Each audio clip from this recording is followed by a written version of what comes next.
সময় যাবে না। দিদি বাড়িতে যাওয়ার জন্য বেরিয়ে পড়েছি, বাড়িতে ভিডিও করিনি কারণ বৃষ্টি হচ্ছিল, তাড়াহুড়োর মধ্যে বেরিয়েছি। আমার আর এখন এসে ভিডিও অন করলাম। দেখো ওই পাশেরটা হচ্ছে রেল লাইন, জলপাইগুড়ি রোড স্টেশনে ওটা গিয়েছে।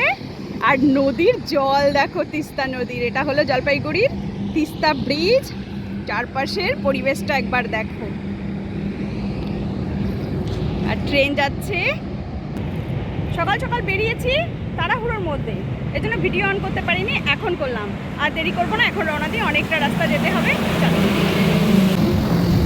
ময়নাগুড়ি রোড, আমরা ওভারব্রিজের উপর দিয়ে যাচ্ছি। এর আগের বার যখন গেছিলাম তখন নিচ দিয়ে যেতাম, এইখানে তো 4 লেন হয়নি, খুব অসুবিধা হতো। আর এবার 1 বছরের মধ্যে হয়ে গেছে ওভারব্রিজ।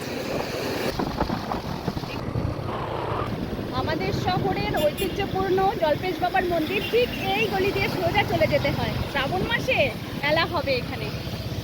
আমরা এখন আসলাম ঝাঁঝাঙ্গি। এই ঝাঁঝাঙ্গি রেস্টুরেন্টে তরকারি দারুণ পাওয়া যায় সব। ধূপগুড়িতে এসে একটু দাঁড়ালাম, খিদে পেয়ে গেছে, বিস্কুট আর কলা খাচ্ছি। আমার সারথিরও খিদে পেয়ে গেছে, তাই সবাই মিলে খেয়ে এবার আবার রওনা দেবো। এরপরে গয়ের কাটা, তারপর তেলিপাড়া, তারপরে হিলপাড়া। গাড়ির আওয়াজে কথা বোঝা যায়। দেখো কত বড় বড় সেগুন গাছ, পুরো ফরেস্ট। এই দেখো চা পাতা তুলছে সবাই, কি ভালো লাগছে দেখতে।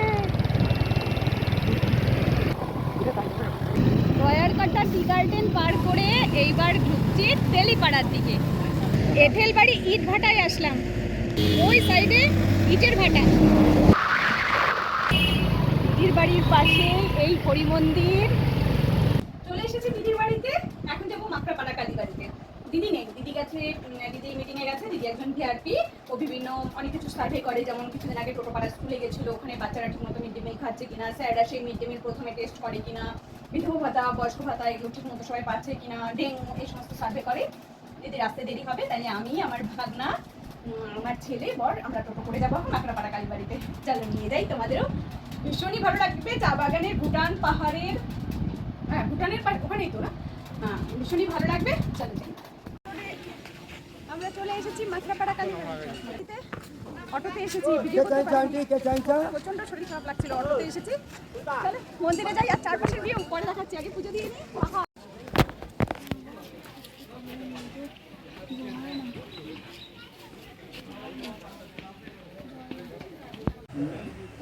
হয়ে গেল মায়ের মন্দিরে পুজো দেওয়া, কি ভালো লাগছে বলে বোঝাতে পারবো না। সবই মায়ের আশীর্বাদ, মা না চাইলে আসতে পারতাম না, শুধু নিজে ইচ্ছা করলেই হয় না, মা যদি জানে তাহলেই আসা যায়। ভীষণ ভালো লাগছে, আর মায়ের বিগ্রহ যেন তাকিয়েই থাকি। আর 4-5টা পাহাড়, আমাদের সব কিছু দেখাচ্ছে।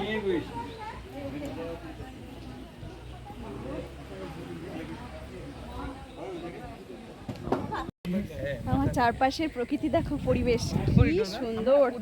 আসার সময় না অটোতে এসেছি, দিদিকে বলেছিলাম একটা টোটো ঠিক করিস, অটোতে 4-5টা ঢাকা, কি কষ্ট হচ্ছিল।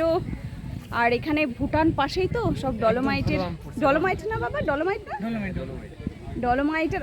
দেখে দেখে আমার ভাগনা একটা আম পেলো এই গাছের থেকে।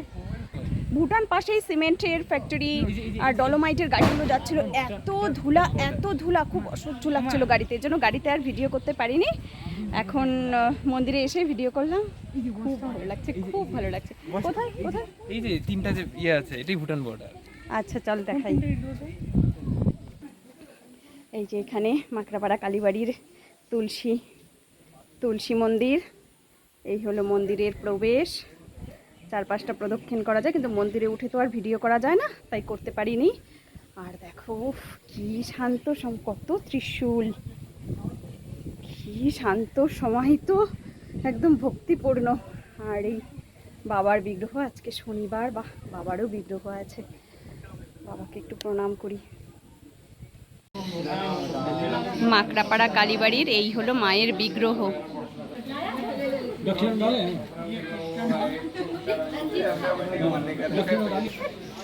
এই যে সিঁড়ি দিয়ে নেমে, এই উঁচু সিঁড়ি দিয়ে নেমে সোজা রাস্তা চলে গেছে।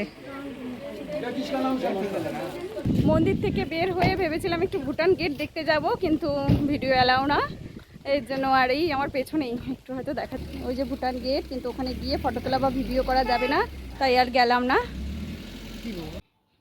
Good evening friends. মন্দির থেকে আসার পর প্রচণ্ড শরীর ক্লান্ত হয়ে গেছিলো, তাই খাওয়া দাওয়া করে শুয়ে পড়েছিলাম। ভীষণই শরীর খারাপ লাগছিল। আর আজকে শনিবার দিদি রান্না করে রেখে গেছিলো ডাল, কাবলি ছোলা দিয়ে পনিরের তরকারি, চাটনি, পাঁপড় ভাজা। আর দিদি আসলো প্রায় 5:30 পৌনে 6টা হবে। আজকে ওদের কি যেন পথসাথী না কি একটা ব্যাপার ছিল, ওখানে গিয়েছিল। তারপর আমি সন্ধে দিচ্ছিলাম, তখন ও আসলো। আজকে বুঝি ফাইনাল খেলা হবে, দুই ব্যাটা মানে আমার ছেলে দিদির ছেলে দুজনে মিলে বসে ওই ঘরে খেলা দেখছে। এরা দুজন যখন একসাথে হয় একদম মানে লেগে থাকে এক আত্মা হয়ে।